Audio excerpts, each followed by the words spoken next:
गांव और शहर को जोड़ने वाला वो पुराना कच्चा रास्ता जिस पर दिन में तो लोग जाते हैं, लेकिन रात होते ही कोई उस तरफ नजर भी नहीं डालता। कहाँ जाता है? उस रास्ते के किनारे एक औरत रहती है जो जिंदा नहीं है। आज दो दोस्त उस रास्ते से होकर गुजरने वाले थे और ये उनकी सबसे बड़ी भूल साबित होने वाली थी। रामलाल, तू पक्का यही रास्ता लेने का सोच रहा है? दूसरा रास्ता भी तो है गांव जाने का। अरे यार, दूसरा रास्ता लंबा है, ये वाला छोटा है, सीधा घर पहुंचाएगा। और वैसे भी ये डायन वाली बातें बुजुर्गों की कहानियां हैं।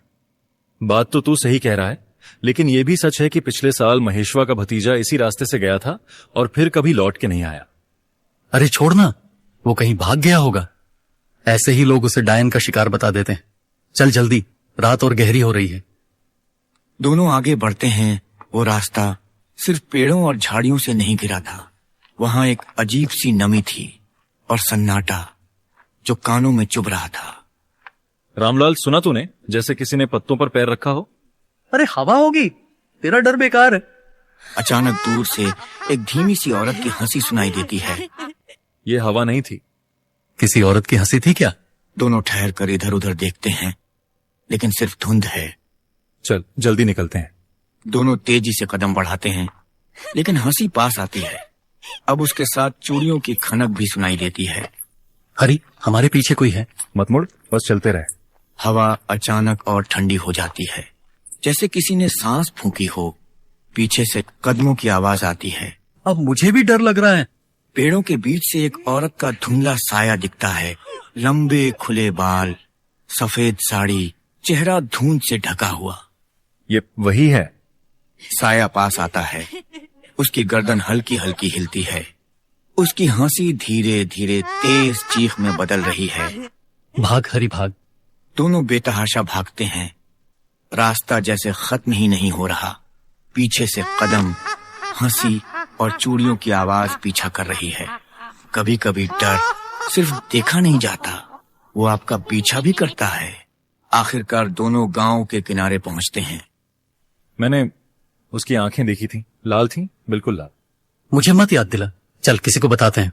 गांव की चाय की टपरी, दो गांव वाले बैठे हैं। ओ भैयो, उस रास्ते पर डायन है। अरे फिर शुरू हो गए, नींद नहीं आती क्या रात में? ये सब बुजुर्गों की कहानियां हैं। हमने अपनी आंखों से देखा है, उसके पैर उल्टे थे। अगर जो तुमने देखा सच है तो अब वो तुम्हें छोड़ने वाली नहीं। हरि और रामलाल एक दूसरे को देखते हैं। उनकी रीढ़ में ठंडक दौड़ जाती है। हरि और रामलाल को लगा कि वो उस रास्ते से बचकर गांव पहुंच गए हैं, लेकिन कभी कभी डर आपके पीछे पीछे आता है और दरवाजा खटखटाने से पहले नहीं रुकता। चाय की टपरी पर वही दो गांव वाले हरि और रामलाल अभी भी हाँफ रहे हैं। अरे भाई, लाल आंखें तो बकरी की भी होती हैं। ये मजाक नहीं है, वो हमारे बिल्कुल पीछे थी। रामलाल, अगर तू सच कह रहा है तो फिर वो तुझसे बात क्यों नहीं करती, सीधा पकड़ लेती। दूसरा गांव वाला कुछ सोचकर बोलता है।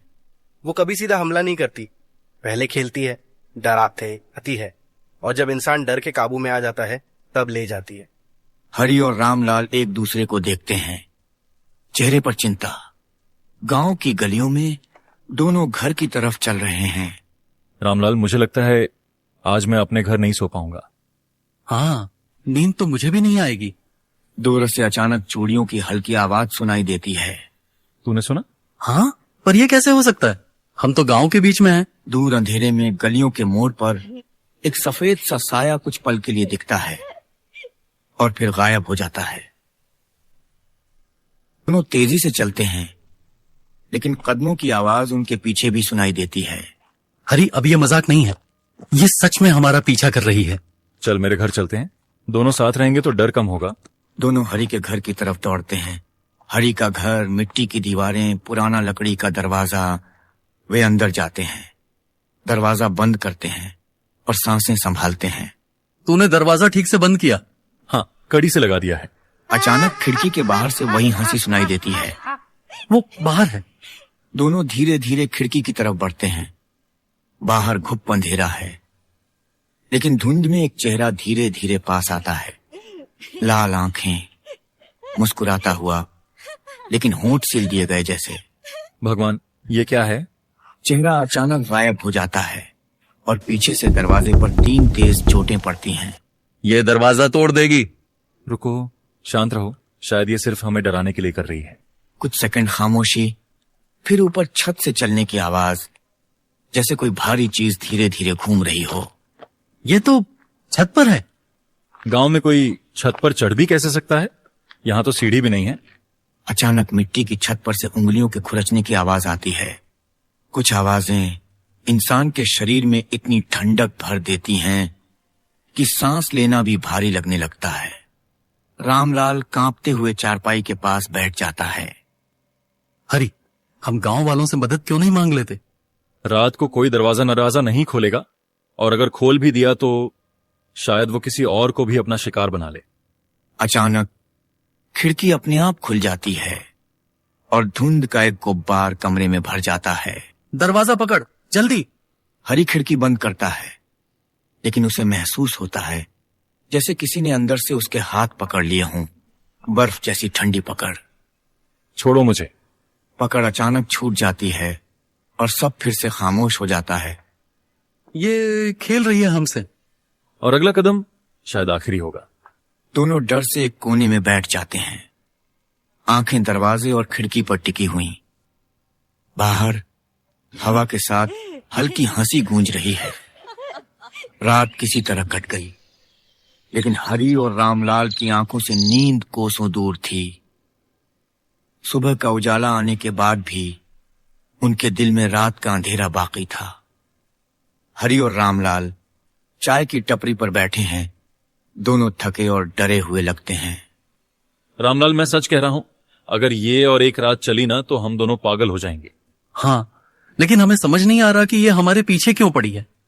टपरी वाला, जिसका नाम मोहन है, उनकी बातें सुनकर पास आता है। तुम दोनों की बातें पूरे गांव में फैल चुकी हैं। लोग कह रहे हैं कि तुमने डायन देखी है। देखी नहीं, महसूस भी किया है। अगर सच में ऐसा है तो तुम्हें भोला राम से बात करनी चाहिए। वही बूढ़ा जो कल रात वहां बैठा था? हाँ, उसने अपनी जिंदगी में ऐसी कई घटनाएं देखी हैं। शायद वो तुम्हें सच बता सके। भोला राम का घर, टूटी दीवारें, पुराना दरवाजा। हरी और रामलाल दरवाजा खटखटाते हैं। आइए आप, मैं जानता था तुम आओगे। दोनों अंदर जाते हैं। भोला राम चूल्हे के पास बैठा है, आंखों में गहराई और चेहरे पर गंभीरता। कल रात के बाद हमें लगा कि आपको जानते हैं। जो रास्ता तुमने चुना था वो सिर्फ रास्ता नहीं, वो उसकी सीमा है। उसकी सीमा?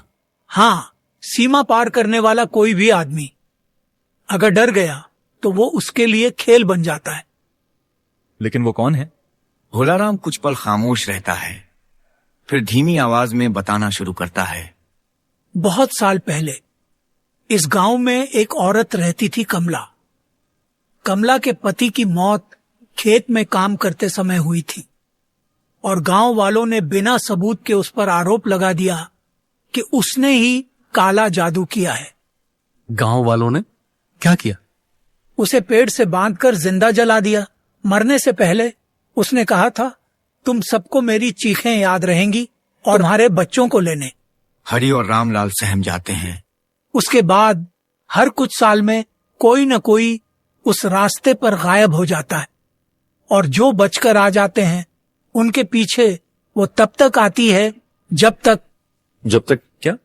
जब तक वो अपनी आत्मा को उनके डर से तृप्त न कर ले या उन्हें भी अपने साथ न ले जाए। तो अब हम क्या करें? रात होते ही अपने घर से बाहर मत निकलना और खिड़की, दरवाजा सब बंद रखना। उसका नाम मत लेना और अगर उसकी हंसी सुनाई दे तो जवाब मत देना। अगर वो फिर भी अंदर आ गई तो फिर कुछ नहीं कर सकते।